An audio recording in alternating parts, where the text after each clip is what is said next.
Comment est-ce que c'est venu cette collaboration-là entre vous et Grameen? En fait, c'est arrivé par un hasard de circonstances, sans doute. Danone, depuis 40 ans, a une vision qui est que l'entreprise doit à la fois créer de la richesse économique, mais aussi de la richesse sociale. Et dans le monde moderne, avec la mondialisation, les problématiques de nutrition, on s'est vraiment posé la question de savoir comment est-ce qu'on pouvait aller au bout de la mission de Danone, apporter la santé par l'alimentation au plus grand nombre. Mohamed Younous a rencontré le chairman de Danone, Franck Ribou, en octobre 2005 et il lui a raconté ce que faisait Grameen Bank. Il lui a proposé de faire quelque chose ensemble au Bangladesh, on ne savait pas encore quoi, mais qui serait tout au bout de la mission de Danone, apporter la santé par l'alimentation au plus grand nombre, dans un modèle dans lequel nous ne ferions pas de profit, mais ne ferions pas de perte non plus. Donc l'objectif de cette joint venture, c'était vraiment une cause sociale.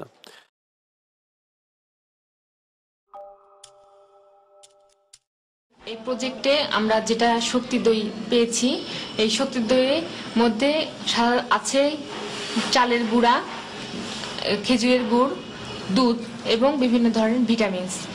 এবং এই দুধ এবং বিভিন্ন ধরনের ভিটামিনসের মধ্যে আমরা এটা আমাদের ম্যালনিউট্রিশন যেটা সেটা ঠিক করবে, কারেকশন করবে।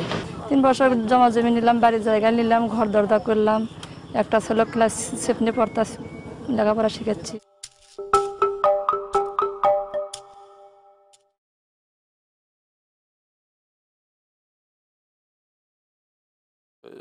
Sur la question de savoir s'il est possible pour les entreprises de le faire, moi non seulement je pense que c'est possible, mais je pense même que c'est nécessaire.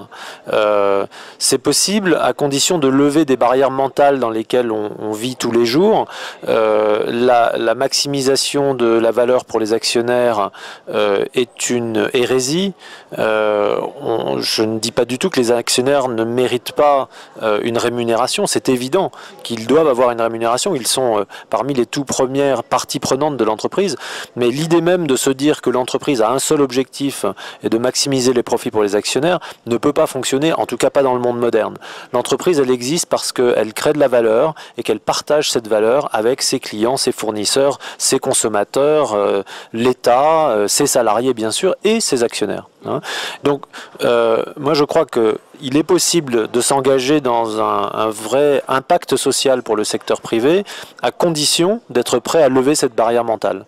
Ensuite, je pense que c'est nécessaire. Je crois que c'est nécessaire parce que on le voit très bien autour de nous. Le monde devient très complexe. Le rôle des entreprises devient de plus en plus compliqué. Et à l'intérieur même des entreprises, nos salariés, nos jeunes, nos managers, mais aussi nos retraités, nous demandent plus de sens. Ils veulent savoir pourquoi ils travaillent.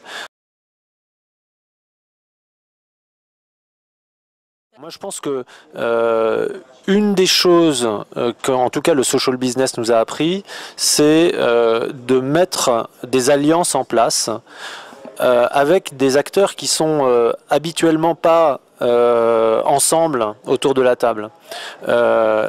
Les sujets les plus difficiles que nous avons à régler sur le plan social, sociétal, environnemental sont liés au fait que personne n'a réussi jusqu'à présent à avoir une vision suffisamment globale et en même temps suffisamment concrète de ces questions-là, 360 degrés. Et des ONG travaillent mais se méfient des entreprises, les entreprises travaillent mais se méfient des ONG, les gouvernements ne savent pas trop. L'avantage du social business, c'est qu'on démilitarise une zone. On dit, je ne suis pas là pour faire du profit. Oubliez. Vous allez avoir mes compétences, l'engagement de mes salariés, leur énergie, mes réseaux, mon savoir-faire, mais je ne suis pas là pour faire du profit. Et cette démilitarisation ouvre une zone dans laquelle on peut travailler tous ensemble et collaborer au lieu d'être en train de se battre du mauvais côté de la barrière.